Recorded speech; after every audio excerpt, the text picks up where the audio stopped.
મારું નામ છે રમેશ ઝીંઝવાડિયા, ગામ મોટા કુટોડા, તાલુકો મહુવા, જિલ્લો ભાવનગર. હું છેલ્લા 3 વર્ષથી સામાજિક ક્ષેત્રે કામગીરી કરું છું.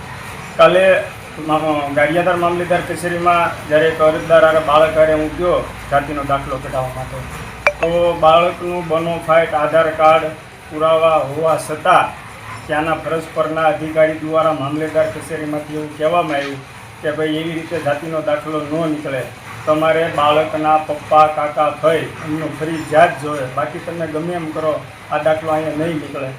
અમે એમને ખૂબ સમજાવ્યા, નાયબ મામલતદારને સમજાવ્યા અને મામલતદારને પણ અમે મળ્યા, તો એમના દ્વારા પણ અમને એવું કહેવામાં આવ્યું કે ભાઈ રમેશભાઈ આ દાખલો ક્યારેય નીકળે નહીં, બાળકનું કામ હાલવું હોય તો હાલે પરીક્ષામાં અથવા ન હાલે, પણ અમે આવા દાખલા કાઢી દેવું નહીં. આના માટે તમારે જાતિનો દાખલો કઢાવવો હોય બાળકનો તો ફરજિયાત એના પપ્પા કાકા ભાઈ એમનું તમારે લિવિંગ સર્ટિફિકેટ દેવું પડે.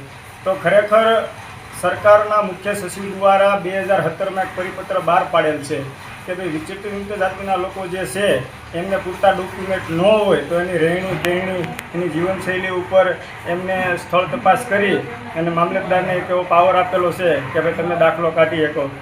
તેમ છતાં ગારિયાધાર મામલેદાર કચેરીમાં અમે કાલ આખો દિવસ હેરાન થયા અને નવા પુરાવા માંગી અને આવી ખોટી રીતે હેરાન કરવામાં આવે છે.